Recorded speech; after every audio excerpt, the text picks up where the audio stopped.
नमस्कार, मैं शारदा पांडे आसान ज़िंदगी की इस एपिसोड में आपका स्वागत करती हूं। जैसा कि पर्वों त्योहारों का महीना चल रहा है, कलश स्थापना का आपको वीडियो दे चुकी हूं।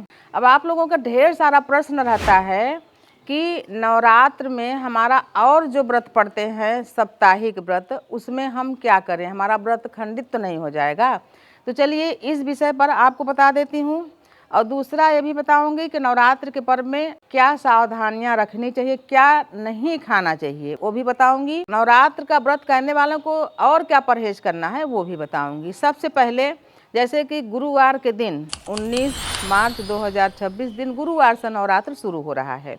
तो क्योंकि जो पहले से व्रत कर रहे हैं उनके लिए बता रही हूँ, इस नवरात्र में कोई व्रत नहीं शुरू करना है क्योंकि खर मास चल रहा है। और नवरात्र का ही अगर व्रत करना है तो शुरू कर सकते हैं, लेकिन नवरात्र व्रत में कोई भी साप्ताहिक व्रत नहीं शुरू करेंगे। जो पहले से कर रहे हैं उनका व्रत खंडित न हो उनके लिए बता रहे हैं। तो गुरुवार का जिनका व्रत रहेगा वो बोलते हैं हम एक अनाज खाते हैं, तो हम एक अनाज नहीं खाएंगे तो हमारा व्रत खंडित हो जाएगा। ऐसा कुछ भी नहीं है, कहीं भी ऐसा नहीं लिखा है। व्रत का संकल्प ही है कठोरता। निर्जला व्रत हफ्तों लोग रहते हैं तमाम साधनाओं में, फिर नहीं रह पाते तो एक टाइम एक गिलास पानी पी के रहते हैं, वो भी नहीं रह पाते, फिर एक टाइम फल भी खा के रहते हैं, वो भी नहीं रह पाते, फिर दोनों टाइम फल उनको बोला जाता है, वो भी नहीं कर पाते। इसीलिए जो भुक्खड़ लोग होते हैं उनको सप्ताह में जो व्रत करते हैं उनको एक बार मीठा भोजन खाने के लिए बोला जाता है। किसी भी साप्ताहिक व्रत में नमक नहीं खाना चाहिए।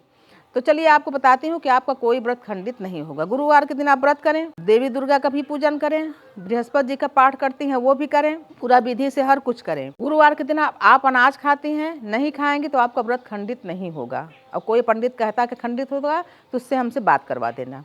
फिर आया शुक्रवार। शुक्रवार के दिन बहुत सारे लोग वैभव लक्ष्मी का व्रत करते हैं। बहुत सारे लोग खीर पूड़ी खा लेते हैं लेकिन नमक नहीं खाया जाता। बहुत सारे लोग माँ संतोषी का व्रत करते हैं, उनको क्या परहेज करना है, उनको भी खाना नहीं खाना है, यानी अनाज नहीं खाओगे तो आपका वैभव लक्ष्मी का भी व्रत पूरा हो जाएगा और देवी दुर्गा का भी नवरात्रि का व्रत पूरा हो जाएगा। और अगर जो संतोषी माँ का व्रत कर रहे हैं उनको क्या करना है, उनको बहुत परहेज करना है। उनको भी एक टाइम कुछ गुड़ और पराठा खाते हैं, उनको तो नहीं खाना है, लेकिन ध्यान रखें कि दही भी नहीं खाना है क्योंकि खट्टी होती है, नींबू भी नहीं पीना है क्योंकि खट्टा होता है।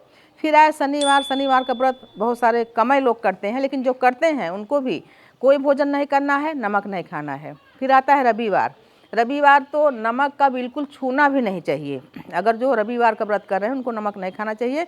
एक टाइम मीठा भोजन खाने वाले दोनों टाइम फलाहार कर सकते हैं। आप रविवार का भी व्रत हो जाएगा, 9 दिन का नवरात्रि का भी व्रत हो जाएगा। फिर आएगा सोमवार। तो सोमवार के व्रत 3 प्रकार के होते हैं, जैसे एक 16 सोमवार होता है, एक सप्ताह का जो सोमवार होता है वो होता है, एक सावन सोमवार होता है। तो आप कौन सा व्रत कर रहे हैं, आप 16 सोमवार कर रहे हैं वो, या साप्ताहिक में जो ऐसे ही व्रत करते हैं कोई मनौती नहीं रहता, यानी कि 16 सोमवार का नहीं, हमेशा सालों करते रहते हैं वो, उनका भी। तो 16 सोमवार वाले भी फलाहारी करके ही बहुत सारे लोग करते हैं। बहुत सारे लोग एक गिलास पानी पी के रहते हैं क्योंकि ये बहुत ही कठोर व्रत है। अब बहुत सारे लोग कुछ भोजन खा लेते हैं लेकिन नहीं खाना चाहिए।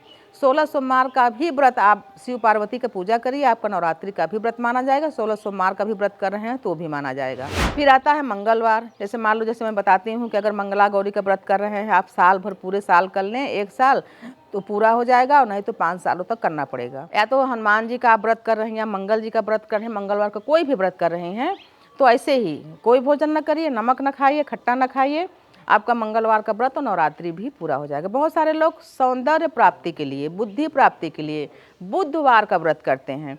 तो बुधवार के व्रत में भी बहुत सारे लोग फलाहारी करते हैं, बहुत सारे लोग अन्न खाते हैं। तो अन्न तो आपको खाना नहीं है और नमक आपको इन दिनों में, अब जितना मैं व्रत बताई तो सोचेंगे, बहुत सारे लोग कमेंट करते हैं आप तो पूरा सप्ताह का ही बता दी। अरे तो पूरे सप्ताह का एक व्यक्ति सभी व्रत थोड़ी रहता है, कोई एक व्यक्ति एक व्रत रहता होगा, कंटिन्यू कोई व्रत रहना भी नहीं चाहिए। यानी कि जो जो लोग इन व्रतों को करते हैं तो ऐसे वो व्रत पूरा हो सकता है। तो आपको मैं बता दी, उसी प्रकार से व्रतों का उद्यापन भी हो सके तो इस खर मास के बाद ये नवरात्रि पर्व देवी पूजा के लिए बना है, न कि व्रत शुरू करने के लिए या व्रत का उद्यापन करने के लिए या कुछ मुंडन कराने के लिए, ये सब चीज़ के लिए नहीं बना। लोग सोचते हैं कि चलो नवरात्र चल रहा है सभी कुछ कर लो, ओली भराई कर लो, गोद भराई कर लो, बरच्छा कर लो, मुंडन कर लो, कुछ नहीं, सिर्फ देवी पूजा के लिए है। तो मैं आपको नवरात्रि पर्व में आपका साप्ताहिक व्रत कैसे पूरा हो ये बता रही हूँ। अब साप्ताहिक व्रत का पूजा भी होता है, जैसे गुरुवार का पूजा होता है और नवरात्रि के दिन भी काफ़ी पूजा होता है। तो आपका जो गुरुवार का पूजा है वो नवरात्रि के जगह जैसे गुरुवार का पाठ करना रहता है, जो भी पूजा भगवान जी का स्थापना, तो वहीं बगल में भगवान जी को भी बैठा के पूजा कर सकते हैं। उसे भी वैभव लक्ष्मी का पाठ करते हैं तो वहीं वहीं पर जहाँ दुर्गा जी को बैठाए हैं वहीं पर वैभव लक्ष्मी का, उसी कलश में लक्ष्मी देवी दुर्गा देवी सब एक ही हैं, उसी कलश में आप पूजा कर सकते हैं वैभव लक्ष्मी का। माँ संतोषी का पूजा करना है तो अगर आप फोटो रख के करती हैं तो दुर्गा जी के बगल में एक चौकी या पीढ़ा पर फोटो रखें, लेकिन इस बात का ध्यान रखें देवी दुर्गा जी के बगल में ज़्यादा नीचे न हो, बराबरी पर चौकी रखें और वहाँ संतोषी माता का भी पूजा कर सकती हैं। और जैसे शनिवार का कोई विशेष पूजा तो अनुष्ठान होता है, बड़े बड़े तो घर में करते नहीं। रविवार का कोई विशेष पूजा करते हैं, पाठ करना होता है। फिर सोमवार का जैसे आपको व्रत करना है शिव जी का, तो आप जो व्रत कथा पढ़ती होंगी, भगवान का पूजा करती हैं, वो भी वहीं पर कर सकती हैं। यानी अगर फोटो रख के बहुत सारे लोग पूजा करते हैं तो वहाँ पर रखें और 16 सोमवार का व्रत कथा भी पढ़ें उसी कलश में और उसी दीपक में। यानी वहाँ दीपक चौकी पर देवी दुर्गा का प्रज्वलित रहेगा, कलश रहेगा, उसी कलश में आवाहन करके पूजा कर सकती हैं, अलग से कुछ नहीं करना है। मंगलवार का पूजा है तब भी वैसे, बुधवार का है तब भी, वो भी बुधवार का पूजा गणेश जी के नाम से होता है, तो गणेश जी का चौकी मतलब अलग से रख के और कलश और दीपक वही रहेगा, आप पूजा कर सकती हैं। तो आपको बता रही हूँ कि पूजा भी छोड़ना नहीं है, नवरात्रि का पूजा भी होगा और इन साप्ताहिक जो आप व्रत करेंगी उनका भी पूजा आप करें। और सप्ताह के अनुसार जैसे आप गुरुवार का कर रहे हैं तो उसमें पीले कपड़े पहने, शुक्रवार का हल्का क्रीम कलर या गुलाबी कलर पहने, जैसे कि संतोषी माता जी का पूजा करना है। उसके बाद शनिवार के दिन हल्का नीला, रविवार के दिन लाल, फिर सोमवार के दिन हल्का गुलाबी या क्रीम कलर, मंगलवार के दिन फिर लाल, बुधवार के दिन हरा। इसी प्रकार से वस्त्रों को पहन के देवी दुर्गा का भी पूजा कर सकती हैं और साप्ताहिक जो आपके देवता हैं उनकी भी पूजा कर सकती हैं। ध्यान यही रहे जो भी आपका व्रत पड़े, जो भी उसमें नमक नहीं खाना है। जैसे वैभव लक्ष्मी का है तब भी नमक नहीं खाना है, अन्न नहीं खाना है, ऐसे से भी व्रतों को आप पूरा कर सकती हैं। तो आपको मैं विस्तार से बताई हूँ कि जिनका नवरात्रि के 9 दिनों में व्रत पड़ता है वो क्या क्या करेंगे।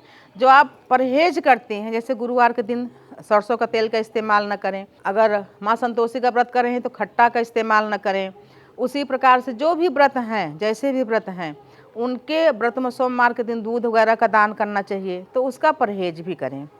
तो आपको मैं विस्तार से बताई हूँ कि कैसे आपका साप्ताहिक व्रत भी पूरा हो जाएगा और नवरात्रि का भी व्रत पूरा हो जाएगा। तो चलिए अगले वीडियो में आपको विस्तार से बताऊंगी कि नवरात्रि में क्या क्या आपको नहीं करना चाहिए।